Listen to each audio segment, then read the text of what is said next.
કેમ છો? મજામાં? મજામાં. હું તો મજામાં છું, પણ આજે તમે બધા મજામાં દેખાતા નથી. સાહેબ થોડીક તકલીફ છે પિયુષભાઈને. શું એના વળી શું તકલીફ આવી બિચારાને? એને ઘરમાં સાહેબ એનું કોઈ હેડતું નથી. એમાં શરીર બિચારાને લેવરાઈ ગયું છે એમ ને? પિયુષ, ચિંતા નહીં કરવાની. ઓના ઉપરથી એક વાત યાદ આવી. ભાઈ વિષ્ણુ, એકવાર અકબર અને બિરબલ એમના દરબારમાં બેઠેલા હતા અને અકબરને મનમાં પ્રશ્ન થયો, હે બિરબલ, આપણા રાજ્યની અંદર એવો કોઈ મહાપુરુષ ખરો કે એનું ઘરમાં એનું પોતાનું જ ચાલે, એ કે થાય, બાકી કોઈનું ચાલે નહીં? બિરબલ કે આ તો નક્કી કરવું બાદશાહ તરત તો મુશ્કેલ છે, પણ એના માટે મારે એક આયોજન કરવું પડે. અકબર કે તને છૂટ છે. બીજા દિવસે ભાઈ આખા રાજ્યની અંદર ઢંઢેરો પીટાયો અને ઢંઢેરામાં કહેવામાં આવ્યું કે આખા રાજ્યની અંદરથી જે પુરુષો હોય એ પુરુષોએ આપણે દરબારમાં કાલે આવવાનું છે અને એને બાદશાહ ઇનામમાં એક શું આવવાનું છે? ઘોડો આવવાનું છે.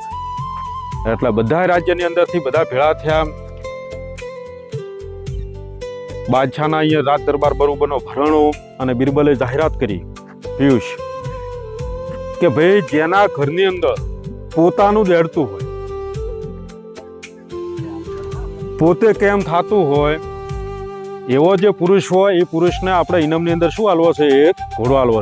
કાળા કલરનો ઘોડો છે, ધોળા કલરનો છે, ભૂરો છે, ભૂખરો છે, રાખોડ છે, બધા કલરના ઘોડા છે. એની અંદરથી જે ગમે એને ઘોડો આલવાનો છે. એટલે પુરુષો જેટલા ભેળા થયેલા હતા એ પુરુષો બધા એકબીજા હમા જોવા મળ્યા, એકબીજાના મોઢે જોવા મળ્યા, કોઈ ઊભું થાય નહીં. એમાં એક ભાઈ ઊભા થયા, પિયુષ ઊભા થયા ને બોલ્યા, અકબર બાદશાહ, આપણા ઘરની અંદર આપણું જ હેડે, આપણી કેમ થાય? આપણી કહો તો દિવસ તો દિવસ, આપણી કહો તો રાત તો રાત, આપણી કહો તો બહેન, આપણી કહો તો ઊભા થાય, આપણા સિવાય કોઈની વાત હેડે નહીં. આપણું આટલું હેડે. બિરબલ કે આટલું બધું તારું હેડે? તો ભાઈ તું ઇનામનો હકદાર. આ ભાઈ ઘોડા ઊભા, એમાંથી તને જે ઘોડું ગમે એ ઘોડો તારો. ભાઈ જ્યાં ઘોડો લઈ લીધો, ઘોડા ઉપર બેસીને ઘરે પહોંચ્યા. જેવા ઘરે પહોંચ્યા, ઝોપે વળ્યા એટલે ઘરના ઓહરીમાં બેઠેલા હતા અને જેવા ઘોડો લઈને દરવાજામાં વળ્યા એટલે ઘરના એમના ભાઈ માથા ભારી, પિયુષ તારા જીવ્યા હતા. તરત કીધો, આ ચોથી વખત ગધાડા જેવું આ કાળા કલરનું ઘોડું લઈને તમે આયા. એટલે ભાઈ બોલ્યા કે આ ઘોડો મને ઇનામમાં મળ્યો છે ને બાદશાહે મને ઇનામમાં આલ્યો. ચમ બીજા કોઈ કલરના ઘોડા જ નતા અહીંયા હતા ને? ધોળો હતો, કાબરો હતો, ભૂરો હતો, બધા કલરના ઘોડા હતા. તો તમને તો જિંદગીમાં સારા કલરનું ઘોડું ગમાડતા ના આવડે. તમારી તો જિંદગી અમને સમજો, જો પાછા જો ને નવો ઘોડો લઈને આવો, બીજા સારા કલરનો ઘોડો ધોળા જેવો લઈને આવજો. એટલે ભાઈ તરત ની તરત એના પગે પાછા ઘોડું લઈને વળ્યા.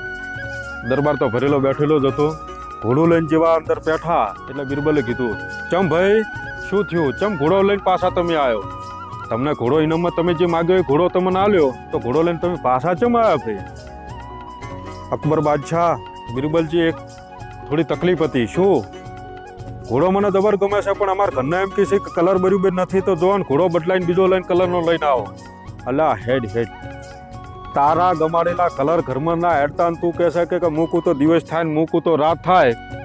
આ તારો કોઈ હેડતું છે ઘરમાં? જા, તું ઘોડાના લાયક નથી. એટલે પિયુષ, ચિંતા નહીં કરવાની. બધાના ઘરની અંદર આ થોડું ઘણું હોય એટલે થોડું ઘણું ચલાવતા શીખો અને એની અંદર જીવતા શીખો, તો સંસારની અંદર બધે તમને સુખ દેખાશે, ને કે બાકી બધે તમને દુઃખ તો છે જ. એટલે ચિંતા નહીં કરવાની.